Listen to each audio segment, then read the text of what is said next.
A high school football game in Texas has led to charges of bullying, but not in the way that you might expect. And so Aledo High School played against Western Hills High School, and Aledo High School beat them 91-0. Jeez. And some of the parents of Western Hills High School players felt like, come on guys, this is bullying. You can't just ram our team into the ground over and over again. You should have called the game. And so now there's going to be an investigation into the high school and into the coaches specifically to see if they should have called the game. Now we've got a quote. It's just one parent, for whatever it's worth. One parent. One parent. Yeah. There's unfortunately in America there's always one parent who's willing to do something crazy. But we've got the coach Tim Buchanan of Aledo High School, the team that won, and he says to go out and tell your kids, no, I don't want you to play hard because we're ahead. That's against every fundamental coaching strategy that you have.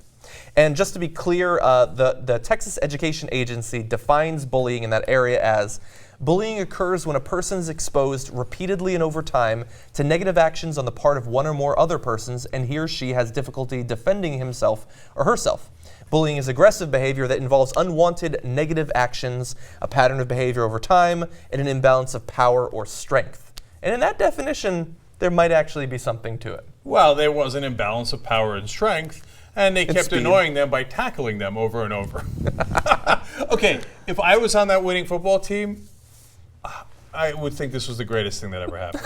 Like, oh, I'm sorry. Did I bully you? No, come on. It's a football game. Oh, you're supposed to kick their ass. Mm-hmm. Now, look, I know Ben the Lib is going to come in here and say, hey, you might want to put on the brakes a little bit at 84-0, right? and I hear you, brother. And I might have done that. I don't know what I would have done. By the way, awesome stats from the game.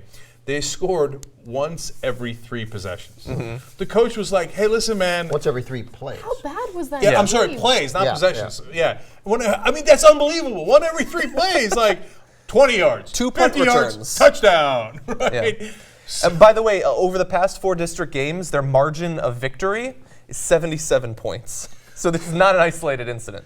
They had only 32 possessions. I mean, it's not possession, I keep saying possession. 32 plays. How do you score 91 points in 32 plays? That's amazing. Yeah, 391 rushing yards per play. The problem is also the devil's in the details in this. It wasn't like they were passing the whole time. They ran for 400 yards. They scored 8 touchdowns on the ground. They run. They ran back 2 punts. Nobody can stop them when they run. So they did a couple of things here. The coaches can agree in Texas 11 full football. The coaches can agree to end the game early.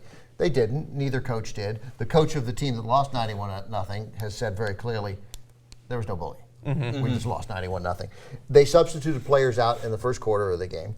First quarter. And by the third quarter, they were running the clock constantly so that the game would end quicker. So they just weren't stopping it for out of bounds or incomplete. They were just going like, okay, they did everything right. They did everything they could. And this mocks bullying. Bullying's real. Definitely. And this is trivial. And the fact of the matter, I said this in the last show I was on, which I guess was Monday. Was that right? Was that a Monday show? Yeah. So I think our focus is, I get that we want to focus on stopping kids from bullying. That's good. We really need to spend some time getting kids to understand what happens to them when they're bullied, because it's going to happen. Or how they should handle it. That's what I mean. Yeah. How to handle bullying. And if we did that, here's how to handle bullying. You lost 91-0. It's like, to some extent, sad day for you. Hey, you might feel really bad right now, but you're going to be okay. You're going to play again. You're going to win some games. It looks like you're going to lose more than you win. but everybody loses. You want to say to them, Michael Jordan lost over the course of his lifetime 400 times. Everybody loses all the time. Everybody gets mean things said about them all the time. It's okay. You are not defined by what other people say about you. I just feel like that needs to be a much bigger idea so that kids who are committing why this is trivial is that kids who are committing suicide, who are bullying in Sparks, Nevada, who felt bullied, maybe if that's what ends up happening, what initial reports are, that a 12-year-old kid who got bullied in Sparks, Nevada, goes and gets a 9mm Ruger, goes to school, shoots a kid, shoots a teacher. And then shoots himself, kills himself. These are the tragedies. Not a freaking football game.